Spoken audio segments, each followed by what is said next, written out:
अस्सलाम वालेकुम रहमतुल्लाहि व बरकातुहू।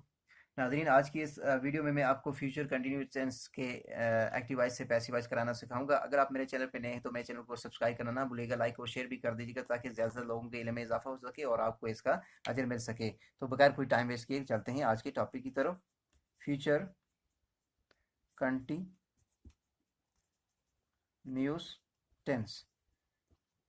अच्छा, future continuous tense active voice इसका बनाने के लिए हमने सब्जेक्ट आता है इसमें, और उसके बाद विल भी लगता है और शल भी लगता है। ऑलरेडी मैं पिछली वीडियोस में बता चुका हूँ। अगर आप मेरे चैनल पे नए हैं तो डिस्क्रिप्शन में जो है ना लिंक मौजूद है फ्यूचर कंटिन्यूस टेंस को किस तरह एक्टिवाइज किया जाता है इसका। तो उस वीडियो को देख के आप इसकी पहचान और तरीक़ाकार अंग्रेजी में तर्जमा करने का सारा कुछ मौजूद है, आप उसको देख सकते हैं। तो ये चलते हैं जो रेलिवेंट टॉपिक है उसकी तरफ। सब्जेक्ट विल भी शल भी आता है, first form of the verb आता है और आखिर में ऑब्जेक्ट लगता है।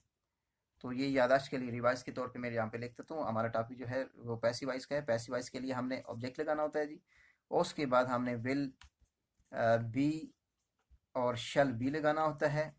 उसके बाद उसके साथ लगाना होता है बीइंग। उसके बाद थर्ड फॉर्म और बाय आता है और आखिर में सब्जेक्ट आ जाता है। ये पैसिव वॉइस बनाने का इसका फॉर्मूला। अब हमने एक आध मिसाल भी जो है ना आपको दे लेनी है। मसलन, अमीर गरीबों की मदद कर रहा होगा। लिखेंगे द पुअर द रिच। सबसे पहले हमने इस अकॉर्डिंग टू दिस फार्मूला, ये फार्मूले के अकॉर्डिंग हमने लिखना है द, क्योंकि एक्टिव वॉइस बनाने अभी, तो इसके लिए हमने लिखना है कि the rich will be helping the poor. अमीर गरीबों की मदद कर रहा होगा। अब इसका एक्टिव वॉइस बनाया, अब इसको हम पैसिव वॉइस बनाते हैं। पैसिव वॉइस के लिए हमने करना है इस तरह के। सबसे पहले पूर आ जाता है the poors,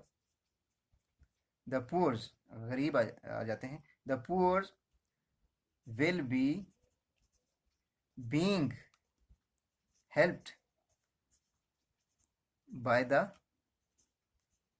rich.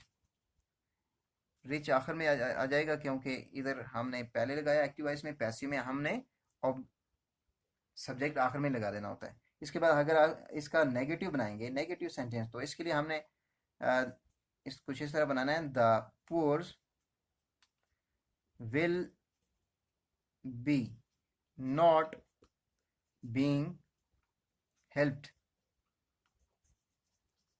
Bye the rich. उसके बाद अगर इसका हमने इंटरोगेटिव सेंटेंस बनाना है तो उसके लिए हमने विल को जुमला का शुरू में ले आना है। तो विल को शुरू में लाएंगे तो will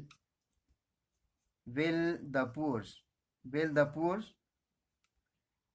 be helped. Will the poor, sorry, be से के बाद बीइंग आएगा।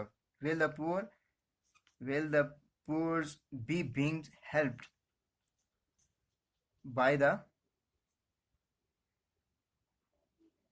The rich, sign of interrogative. तो आज का हमारा टेंस जो था फ्यूचर कंटिन्यूस टेंस से जो एक्टिव वॉइस से पैसिव वॉइस बनाना था वो हो गया कंप्लीट। उम्मीद है कि इसकी समझ आपको आ गई होगी।